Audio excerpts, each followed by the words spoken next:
જય સ્વામિનારાયણ. આજના દર્શન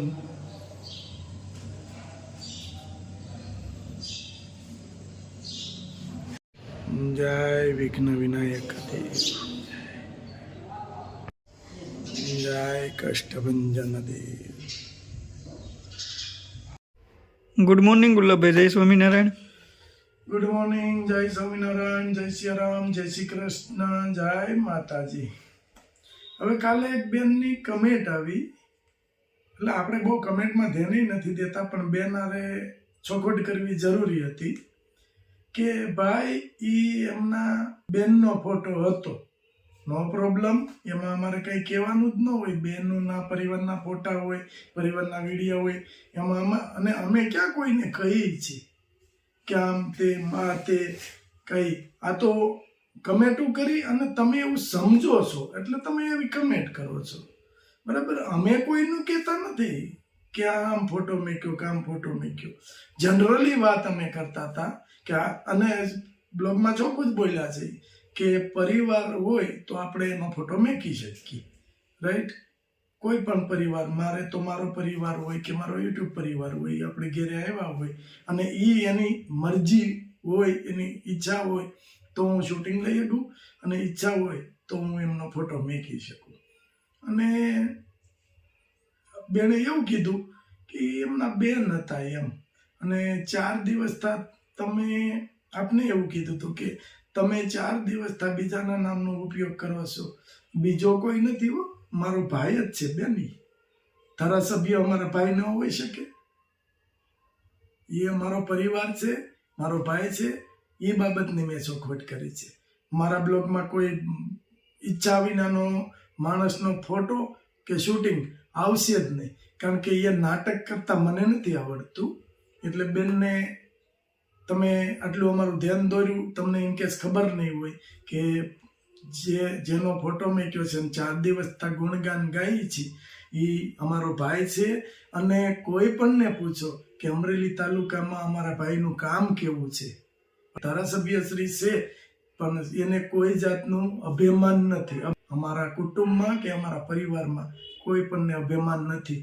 અને અમારો ભાઈ છે એ ધારાસભ્ય શ્રી છે. અડધી રાતે તમે એનો દરવાજો ખખડાવો તો તમને જવાબ મળે. કોઈ પણને પૂછો પહેલા કે આ વ્યક્તિ કેવા છે, કોણ છે, એની સરનેમ કઈ છે, બધું પૂછી અને એટલે અમારા ભાઈનું તો અમે મેકશું જ. કદાચ તમને કઈ વિરોધ હોય તો મને ખબર નથી, બાકી અમારો તો પરિવાર છે ને અમારો ભાઈ છે એટલે અમે તો મેકીએ જ ને. અને કોઈ પણ એ કહો છો કે બેન છે, ભાઈ છે, અમારે બીજા સાથે નથી લેવા દેવા, અમારે અમારા બ્લોગ સાથે જ લેવા દેવા છે બેન. એટલે તમે કદાચ નહીં ઓળખતા હો એટલે કદાચ આવા પ્રશ્ન કર્યા હશે, પણ સારું તમે એ પ્રશ્ન કર્યો એ ઉપર મને આનંદ થયો. અને મારા ભાઈની ઓળખાણ આપવામાં મારે સરળતા મળી કે આ મારો ભાઈ છે અને આ રીતનું અમારું કામ છે. અમારા બ્લડમાં ખોટું કરવાનું નથી. અમારો ભાઈ છે ને, અમારા આખા પરિવારમાં ક્યાંય કોઈ ખોટું થતું હોય ને તો જીવ દઈ દઈએ. અમે એ રીતના માણસ છે. ખોટું કરવાનું અમારા બ્લડમાં નથી. જ્યાં હોય ત્યાં પૂછો, અહીંયા અમને ડિસ્ટર્બ ના કરો પ્લીઝ, બરાબર. અને મારા યુટ્યુબ પરિવારને ખાસ કે કાલનો બ્લોગ જોજો. કાલના બ્લોગની અંદર કે એક ખાનગી વસ્તુ છે, એટલે ખાસ જોજો, સમજજો વાત ઉપર, અને પછી મને કહેજો. જય સ્વામિનારાયણ. એનો પ્રોગ્રામ છે બરાબર? રીંગણાનું ઓળ, બાજરાના રોટલા. વાહ, મસ્ત દેશી રીંગણા પણ કોઈ ત્યાં શું તે. હા, હાલો જો આજે બાજરાના રોટલા, રીંગણાનો ઓળો અને દહીં, છાશ, છાશ, ગોળ, જમાવટ લ્યો આજે. હાલો કેટલી વાર લાગશે? અડધો કલાક થઈ જાય. હા, એટલે રોટલા બનાવી કાંઈ વાંધો નહીં. જો અમારે હવે ભાવનાબેન નું કામ સારું છે. રીંગણું ચેકીને જોવે, માલિક કોઈ કાંઈ જીવાય જ નથી ને. સરસ.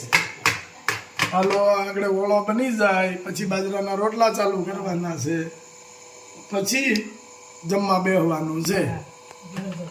વાહ, જો મસ્ત રોટલા બનવા મળ્યા છે આગળ પછી ઓળો વગાડવાનો હા બરાબર આવે બેનું હોય તો આ જલસા હોય પછી બા કાંઈ રોટલો બનાવે નહીં તમને કઈ ખાવા મળે નહીં. આપણે કઈ ખાવા મળે નહીં પછી મારે આ રાજભાઈ બાને ક્યારેક કેવું પડે એ કઈક એક રોટલો ઘડજો મારી હાટું એ ક્યારેક બનાવે છે છે. વાહ મસ્ત રોટલો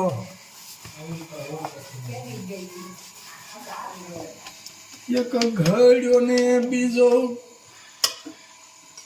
આ દેરો મૂંગ એક ઘડ્યો ને બીજો જાદુ બાપા હોય મીઠું પાણી ને સાળ્યો લોટ માતાજીએ મીઠું પાણી ને સાળ્યો લોટ મહુંદે કર્યો છે તૈયાર આ રોટલો માતા પાર્વતી રોટલો બનાવતા વાહ જો મેં જેદુનો ઘેરો નતો ભાઈ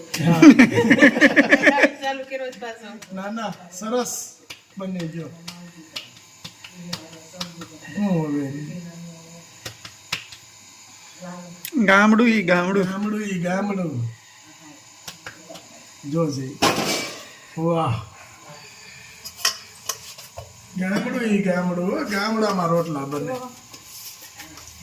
અહીંયા એટલે એમ જ રીંગણાનો ઓટ, બાજરાના રોટલા, અડદની દાળ, મેથીનું શાક, બાજરાના રોટલા, દેશી ખોરાક દેશી ખોરાક. મસ્ત બને છે લે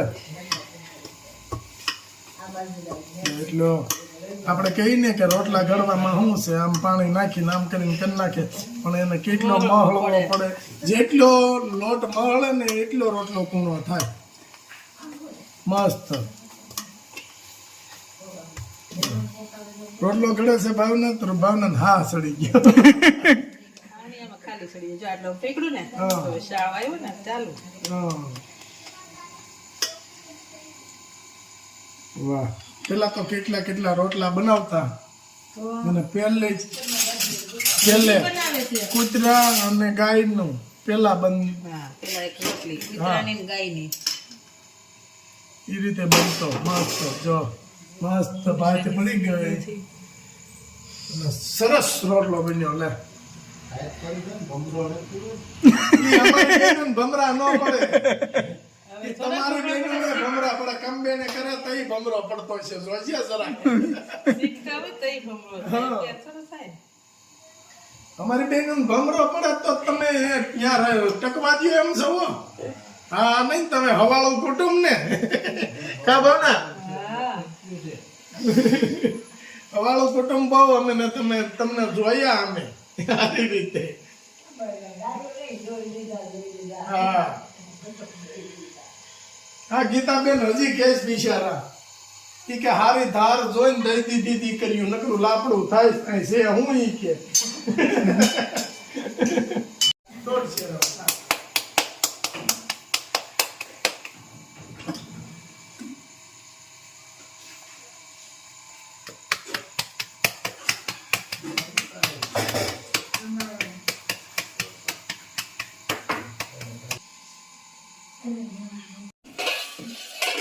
મસ્ત બાજરીના રોટલા અને રીંગણાનું ભરતું જમાવટ છે આજે અને એમાંય પાછું દહીં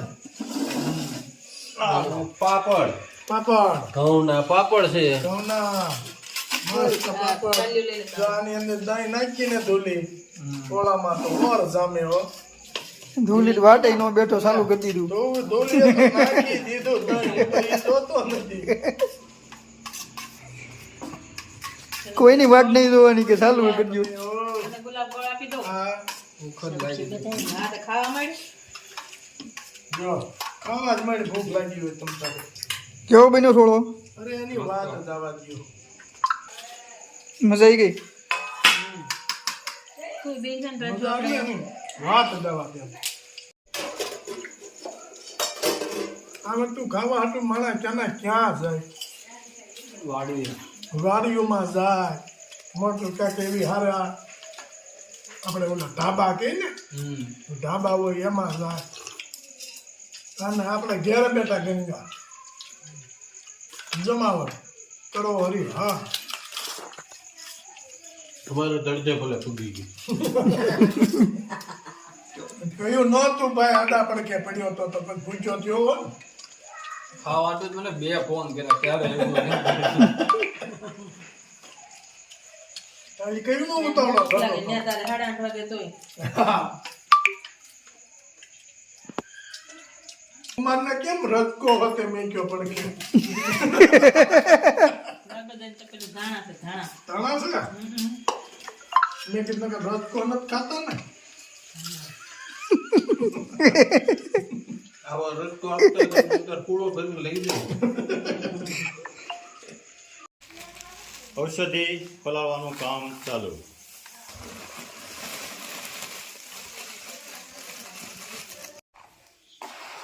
બધી ઔષધિ મિક્સ ફલાવવી પડે એને. પલાળવી 24 કલાક.